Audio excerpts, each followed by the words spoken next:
আজ ঝাড়গ্রাম যাব, তাই রঞ্জনদার দোকানে বসে, এটা হচ্ছে গাড্রো বাস স্ট্যান্ড, আমি আর প্রশান্ত দা মিলে দুজনে চা খাচ্ছিলাম।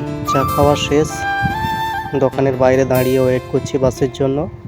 বাস আসেনি এখনো, অন্যান্য যাত্রীরা ওয়েট করছে।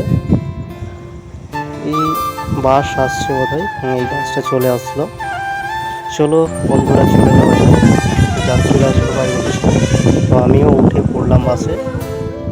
দেখুন, বাসে উঠে পড়েছি, সিট এখনও পাইনি, তবে বাস খুব একটা ভিড় নেই। যে একজন দাদা উঠছে, খুবই ভালো হলো, সিটটা পেয়ে গেলাম এবং ভালো সিটই পেলাম জানলার সাইডে একদম, যাতে করে জানলার সাইডের দৃশ্যটাও আমি দেখাতে পারবো। দেখো, এটা হচ্ছে যেহেতু জঙ্গলমহল, ঝাড়গ্রাম ডিস্ট্রিক্ট, সাইডে যে জঙ্গলের দৃশ্যগুলো কিন্তু সুন্দর, অপূর্ব সুন্দর। এই জঙ্গলে হাতি থাকে, অনেক সময় রাস্তায় উঠে আসে। তো এখন আপাতত হাতি নেই।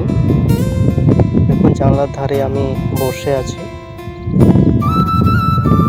এবং বলতে বলতেই চলে আসলাম। এটা হচ্ছে সেটেলমেন্ট এই জায়গাটা। ঠিকাদা বসেছিল, এই যে বিশ্বজিৎদা বসেছিল। যাই হোক, খুবই ভালো হলো, আমি আসার আগে এরা চলে এসেছে। এই যে সেটেলমেন্টের এই জায়গাটা, এটা হচ্ছে সেটেলমেন্ট। টোটো চলে যাচ্ছে, সেখান থেকে আমরা চলে আসি রঞ্জনদার দোকানে, কারণ কিছু মুদিখারের জিনিস নেওয়া ছিল। বা মুদিখার থেকে জিনিস ব্যবহার করি, তো আজকে যুক্তি করেই এসেছিলাম যে সবাই মিলে কিছু জিনিস কিনবো।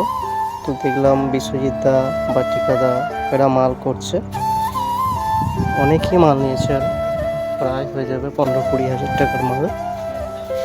তো আমার এটা হচ্ছে ঠিকাদার ছেলে, বসে আছে, মাল গোছানো দেখছে, তাকাচ্ছে।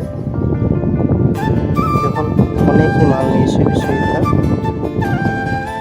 এটা হচ্ছে রঞ্জনদা, চা স্টক পয়েন্ট, ওনার বাড়ির ছাদ থেকে গিটার শেখানো। এটা হচ্ছে লিভার ভিটা, আমার এটা প্রয়োজন ছিল, লিভার গড়বড় করছে, তাই লিভারকে ভালো রাখার জন্য এই লিভার ভিটাটা নিলাম। অসাধারণ রেজাল্ট। এবং ফেরার সময় সেটেলমেন্ট বাস স্ট্যান্ডে বসে আছি, প্রচণ্ড বৃষ্টি।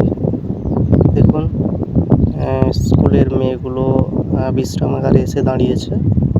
দেখুন, প্রচণ্ড বৃষ্টি পড়ছে, কিছু করার নেই,